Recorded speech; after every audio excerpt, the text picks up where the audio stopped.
일주일 전만 하더라도 청와대 핵심 실세였던 우병우 전 청와대 민정수석이 그동안 제기된 각종 비의혹과 관련해서 2시간 전에 검찰에 출석해서 조사를 받고 있습니다. 박근혜 대통령을 가까이서 보좌해온 안종범 전 수석과 정호성 전 비서관은 나란히 구속됐고 오늘 오후 다시 나와 조사를 받습니다. YTN 중계차 연결해 검찰 수사 상황 알아봅니다. 김승환 기자. 네, 서울중앙지검에 나와 있습니다. 네, 2시간 전쯤에 우 전 수석이 검찰에 출석을 했죠. 어떤 말을 하고 들어갔죠? 네, 우 전 수석은 오늘 오전 10시 넥타이에 정장 차림 그리고 굳은 표정으로 검찰청사에 나왔습니다. 각종 의혹에 대한 취재진의 질문에 불편한 기색을 내비치면서 검찰에 들어가 성실히 답변하겠다 이렇게 짧게만 답변을 했는데요. 또 우 전 수석은 일단 피고발인 신분으로 조사를 받는데 조사 과정에서 피의자 신분으로 전환될 가능성도 있습니다. 민정수석에서 물러난 지 일주일 만에 검찰 후배들의 조사를 받게 됐습니다.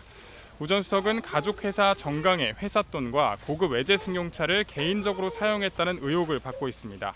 또 아내가 경기도 화성에 있는 200억 원대 땅의 실소유주라는 사실을 숨긴 채 공직자 재산 신고를 사실과 다르게 했다는 의심도 받고 있습니다.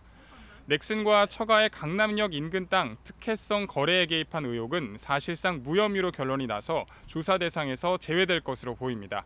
의경에 복무 중인 아들이 보직 특혜를 받는데 영향력을 행사했다는 의혹도 있었지만 현재까지는 범죄의 단서가 드러나지 않은 것으로 알려졌습니다.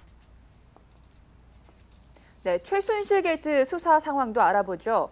최순실 씨가 조사 과정에서 대통령의 대국민 담화를 직접 보고 눈물을 흘렸다고요?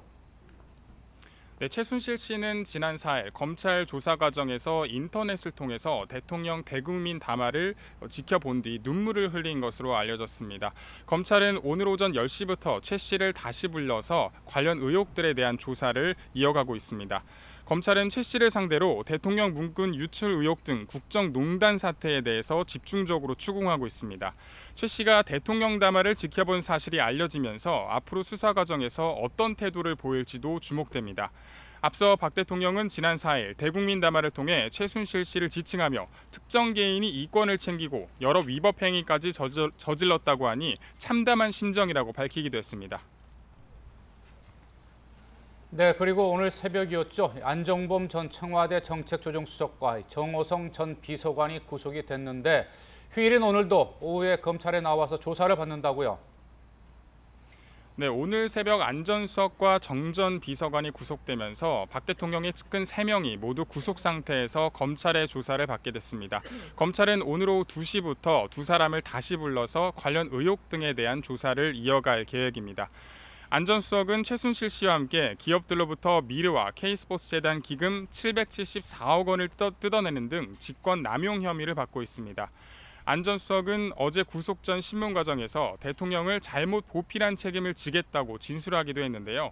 안 전 수석과 별개로 정호성 전 비서관은 국정농단 파문의 직접적인 계기가 됐던 청와대 문건 유출 의혹의 중심에 서 있습니다. 대통령 연설문과 외교, 국방 등 청와대 내부 문건을 민간인인 최순실 씨에게 전달한 공무상 비밀 누설 혐의를 받고 있습니다. 지금까지 서울중앙지검에서 YTN 김승환입니다.